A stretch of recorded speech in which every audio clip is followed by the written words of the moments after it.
जैसा कि आप सब देख पा रहे होंगे, हम सब रूपक अलंकार पढ़ने वाले हैं।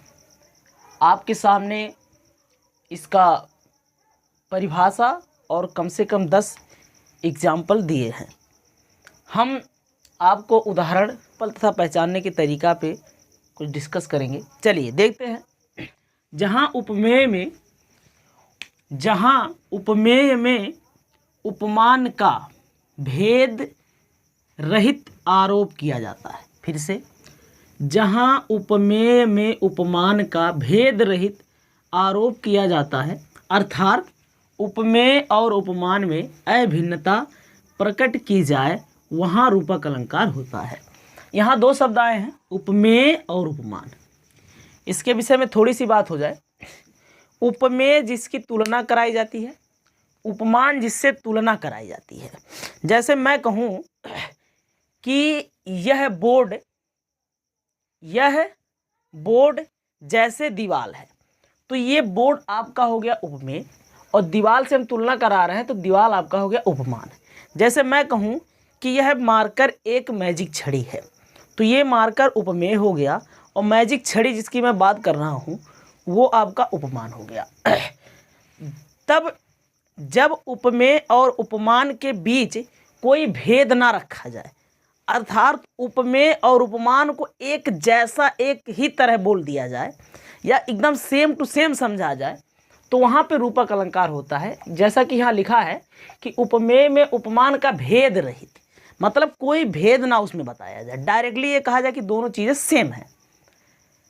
अर्थात उपमेय और उपमान में अभिन्नता प्रकट की जाए, मतलब उपमेय और उपमान में कोई भिन्नता नहीं है, दोनों चीज़ें एक है। इस प्रकार से जब बात की जाए तो वहाँ पे आपका रूपक अलंकार होता है।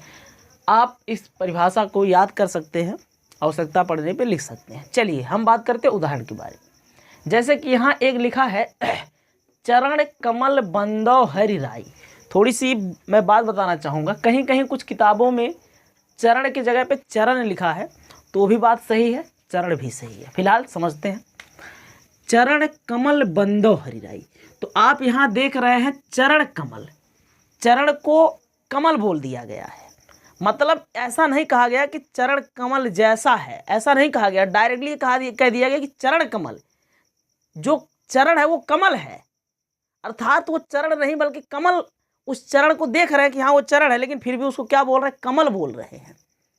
तो जब इस तरीके से बात आ जाती है तो वहाँ पे रूपक अलंकार के बारे में हम लोग विवेचना करते हैं। चलिए अगला देखते हैं। मुख चंद्र। अब यहाँ देखिए, जो मुख है उसको चंद्र अर्थात चंद्रमा के समान बोल दिया गया, मतलब मुख को चंद्रमा कह दिया गया। इस तरीके की बात चल रही है इसमें। तो मुख चंद्र तुम्हारा देख सके मन सागर। यहाँ एक और शब्द देख पा रहे होंगे आप कि मन सागर, मन को सागर डायरेक्ट कह दिया गया, मन सागर जैसा नहीं बल्कि मन सागर बोल दिया गया है मन को। तो इस हिसाब से ये भी जो है आपका रूपक अलंकार का उदाहरण है। चलिए अगला देखते हैं। हरि जननी।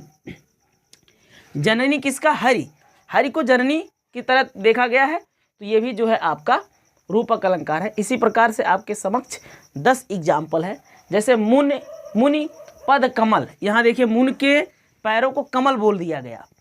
माया दीपक को माया बोल दिया गया। नर को पतंग बोल दिया गया। तो इस प्रकार से ये हो गया। उदयागिर मंच, तो यहाँ पे जो है उदयागिर पर्वत जो है उसको मंच के समान बोल दिया गया है, या मंच को उदयागिर बोल दिया गया है। इस तरीके से यहाँ पे बात चल रही है। यहाँ देखिए संत सरोज, संत को कमल बोल दिया गया। संत सरोज, संत जितने हैं क्या है, सब सरोज है, बिकसे संत सरोज। तो यहाँ पे जो है संतों को सरोज बोल दिया गया। तो ये भी जो है आपका जो है रूपक अलंकार है। ठीक इसी प्रकार से आपके समक्ष कुछ और एग्जाम्पल्स हैं।